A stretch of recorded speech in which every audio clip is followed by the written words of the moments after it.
Olá, queridos alunos da Faculdade de Direito de Franca, aqui novamente para mais uma aula da disciplina de Ciência Econômica e Política, lembrando que é a nossa última aula desse ano, e nela nós estudaremos a unidade 18, que trata de direitos humanos e direitos fundamentais. E vamos iniciar assistindo um pequeno vídeo que se encontra no YouTube, que fala um pouco da história dos direitos humanos.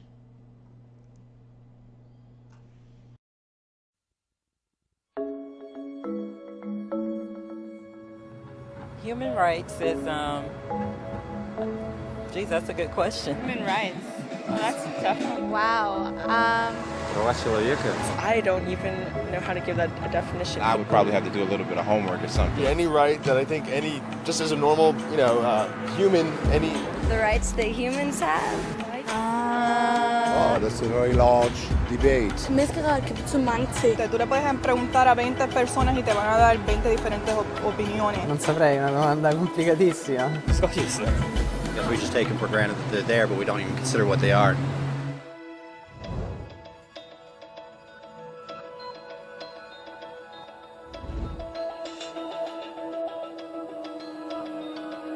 Human rights are the rights you have simply because you're human. It's how you instinctively expect and deserve to be treated as a person, like the right to live freely, to speak your mind, and to be treated as an equal. There are many kinds of rights. Most apply to a certain group. But human rights are the only ones that apply to absolutely everyone, everywhere. That means kids, old people, poor people, basketball players, garbage men, rappers, teachers, Africans, Indians, Albanians, Christians, Muslims, Kabbalists, atheists, your mom, your dad, your next door neighbor, and you all have the exact same human rights. In other words, they're universal. But the question remains, what are they? Name the human rights? What the human rights are? The right to live. Equality between all peoples. Right to religion, the right to... Is there supposed to be a list somewhere I should be aware of? According to the United Nations, there are a total of 30 human rights, which are usually lumped together and called simply human rights. They're all listed out in the Universal Declaration of Human Rights, which is the world's most widely accepted document on the subject. But it was a long time in coming. At first, there were no human rights. If you were in with the right crowd, you were safe. If you weren't, well, you weren't. But then a guy named Cyrus the Great decided to change all that. After conquering Babylon, he did something completely revolutionary. He announced that all slaves were free to go. He also said people had the freedom to choose their religion, no matter what crowd they were a part of. They documented his words on a clay tablet known as the Cyrus Cylinder. And just like that, human rights were born. The idea spread quickly to Greece, to India, and eventually to Rome. They noticed that people naturally followed certain laws, even if they weren't told to. They called this natural law, but it kept getting trampled on by those in power. Not until 1,000 years later in England did they finally get a king to agree that no one can overrule the rights of the people, not even a king. People's rights were finally recognized, and they were now safe from those in power. Kind of. It still took a bunch of British rebels declaring their independence before the king got the point that all men are created equal. Which isn't to say he liked the idea, but he couldn't stop them, and America was born. The French immediately followed with their own revolution for their own rights. Their list was even longer, and they insisted that these rights weren't just made up. They were natural. The Roman concept of natural law had become natural rights. Unfortunately, not everyone was so thrilled. In France, a general named Napoleon decided to overthrow the new French democracy and crown himself emperor of the world. He almost succeeded, but the countries of Europe joined forces and defeated him. Human rights was again a hot topic. They drew up international agreements, broadly granting many rights across Europe. But only across Europe. The rest of the world somehow still didn't qualify. Instead, they got invaded, conquered, and consumed by Europe's massive empires. But then a young lawyer from India decided enough was enough. His name was Mahatma Gandhi, and in the face of violence, he insisted that all people of Earth had rights, not just in Europe. Eventually, even Europeans started to agree. But it wasn't going to be that easy. 2 world wars erupted. Hitler exterminated half the Jewish population of Earth in horrifying Nazi death camps. And all told, 90 million people died. Never had human rights been so terrifyingly close to extinction. And never had the world been more desperate for change. So the countries of Earth banded together and formed the United Nations. Their basic purpose was to reaffirm faith in fundamental human rights, in the dignity and worth of the human person. But what were human rights? Were they the proclamations of Cyrus, the natural laws of Rome, the declarations of France? Everyone seemed to have a slightly different idea of what human rights should be. But under the supervision of Eleanor Roosevelt, they finally agreed on a set of rights that applied to absolutely everyone. The Universal Declaration of Human Rights. The French concept of natural rights had finally become human rights. So, in summary, at first, only a few lucky people had any rights, until one of those guys decided, hey, other people should have some rights too, which was great, except not everyone agreed. And it only took a few thousand years of fighting and declarations and more fighting until everyone finally agreed that human rights should apply to everyone.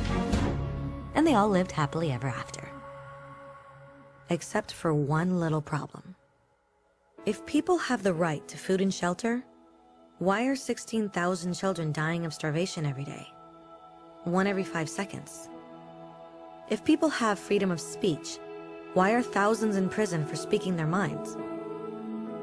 If people have the right to education, why are over 1 billion adults unable to read? If slavery has truly been abolished, why are 27 million people still enslaved today? More than twice as many as in 1800. The fact is, when it was signed, the Universal Declaration of Human Rights did not have the force of law. It was optional. And despite many more documents, conventions, treaties, and laws, it's still little more than words on a page. So the question is, who will make those words a reality? I have a dream today. When Dr. King marched for racial equality, he was marching for rights that had been guaranteed by the United Nations for almost 2 decades. But still, he marched. When Nelson Mandela stood up for social justice in the 1990s, his country had already agreed to abolish such discrimination for almost 40 years. But still, he fought. Those who fight today against torture, poverty, and discrimination are not giants or superheroes. They're people. Kids, mothers, fathers, teachers. Free-thinking individuals who refuse to be silent. Who realize that human rights are not a history lesson. They're not words on a page. They're not speeches or commercials or PR campaigns. They are the choices we make every day as human beings. They are the responsibility we all share to respect each other, to help each other, and to protect those in need. As Eleanor Roosevelt said, where, after all, do universal human rights begin? In small places close to home. So close and so small that they cannot be seen on any maps of the world. Yet they are the world of the individual person, the neighborhood he lives in, the school or college he attends, the factory, farm, or office where he works. Such are the places where every man, woman, and child seeks equal justice, equal opportunity, equal dignity without discrimination. Unless these rights have meaning there, they have little meaning anywhere.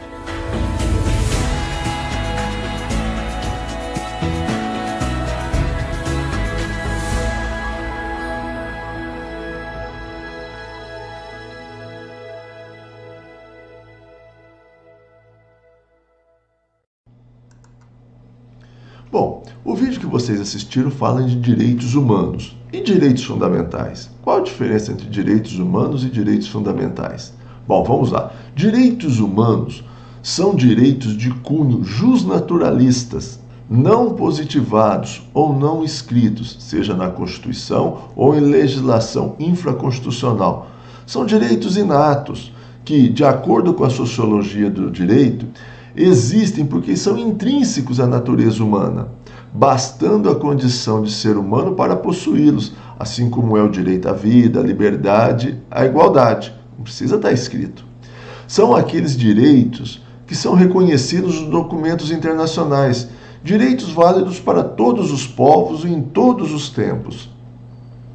Já os direitos fundamentais se dão quando os direitos naturais são positivados ou escritos no texto constitucional, galgando a conotação de direitos positivos constitucionais.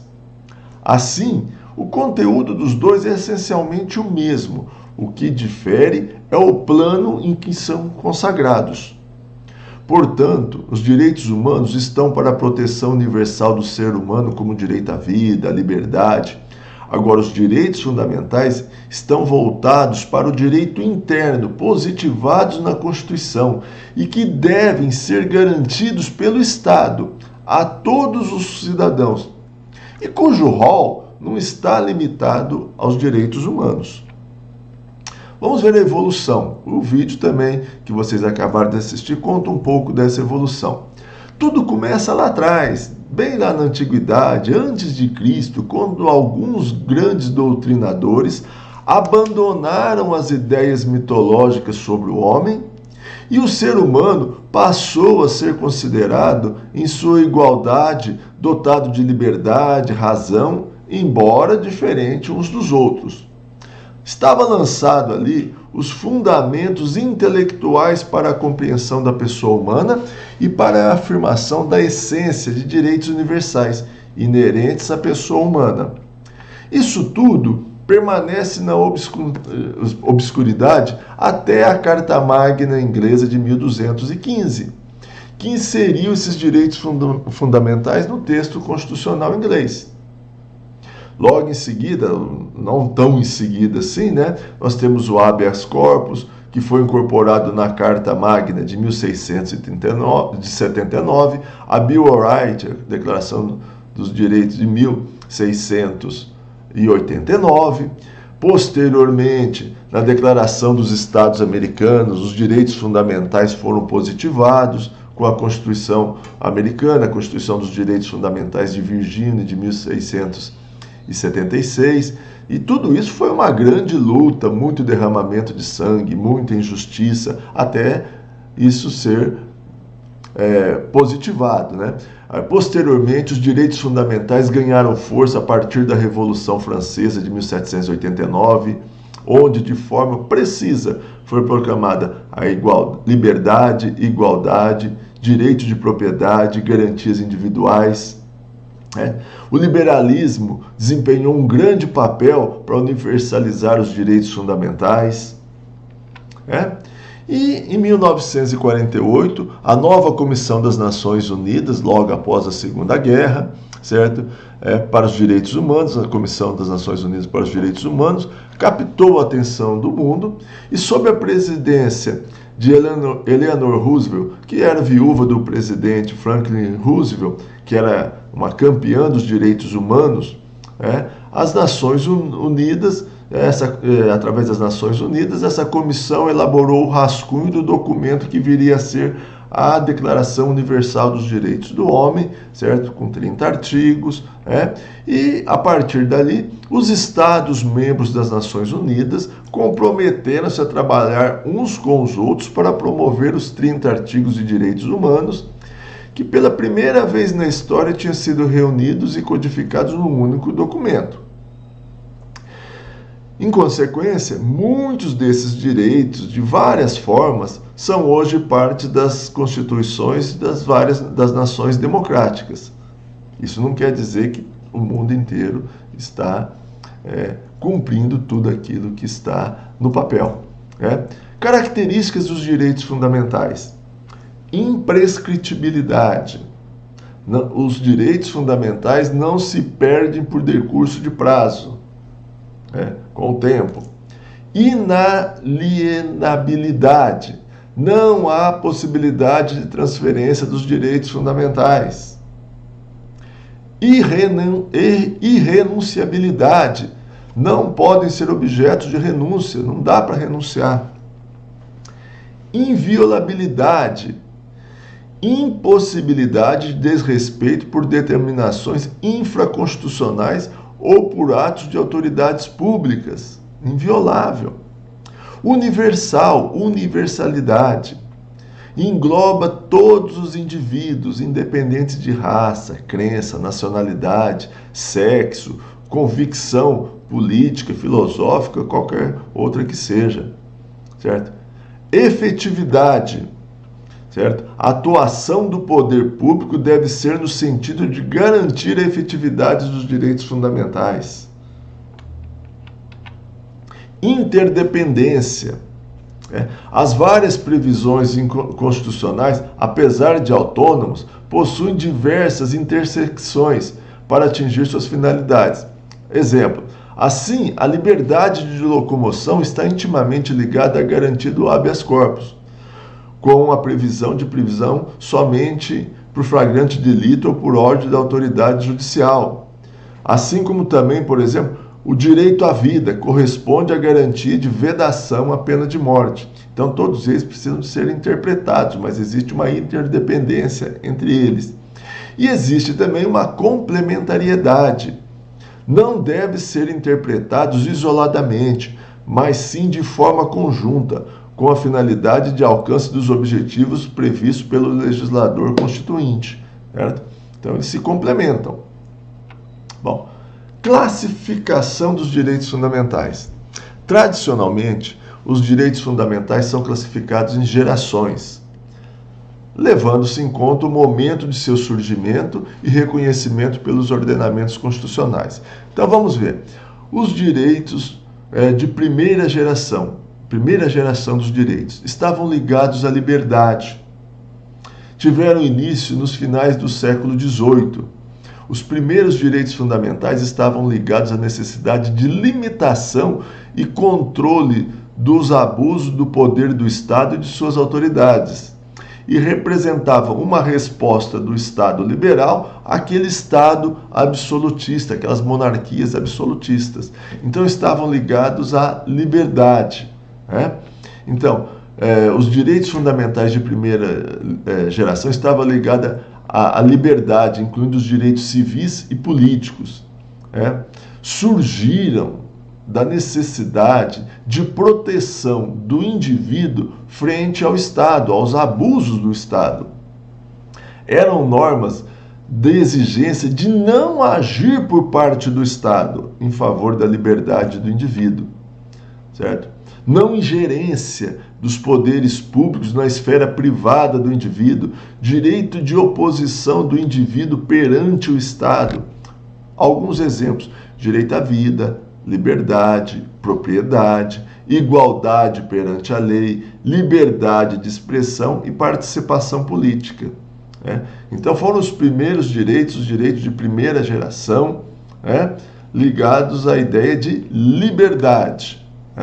Liberdade. E muito embora, pelos exemplos aqui, nós vemos que muitos deles até hoje, infelizmente, não são plenamente cumpridos. Os direitos fundamentais de segunda geração estavam ligados ao conceito de igualdade. Primeiro liberdade, agora igualdade. Conquistado a liberdade, agora nós precisamos do quê? Igualdade. Passam a exigir também a ação do Estado em favor do bem-estar social, tais como os direitos sociais, econômicos e culturais. Surgiram com as reivindicações sociais do século XIX para a complementação dos direitos de liberdade de primeira geração. E eles exigem uma atuação ativa do poder público, destinada a garantir o seu exercício através de políticas e serviços públicos. Os exemplos disso: assistência social. Que direito humano existe se não existe assistência social, se não existe saúde, educação, trabalho, habitação, né? Previdência social, assistência aos filhos dependentes, né?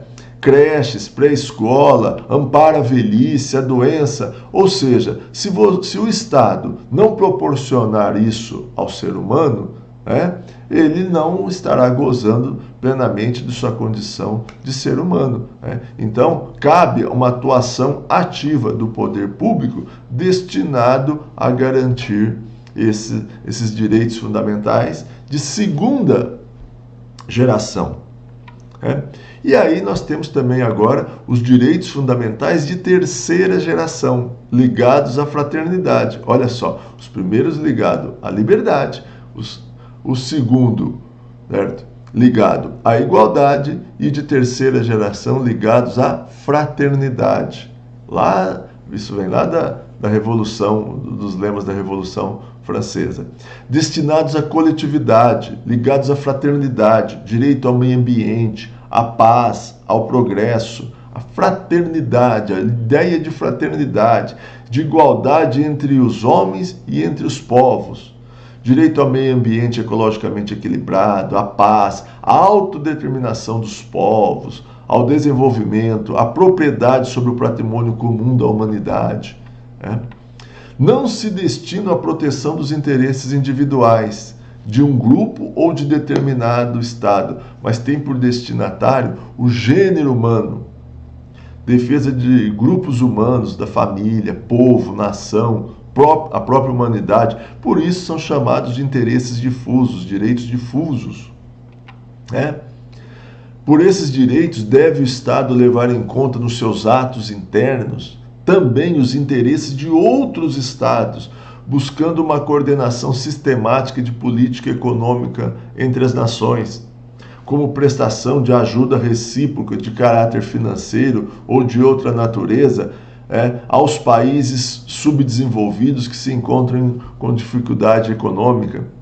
Exemplos de direito de terceira geração: direito de paz, direito dos consumidores, direito de qualidade de vida, liberdade de informática, certo?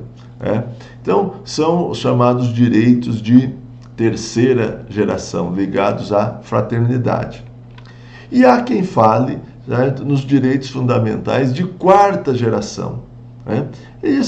A existência de uma quarta geração ainda é uma mera tendência,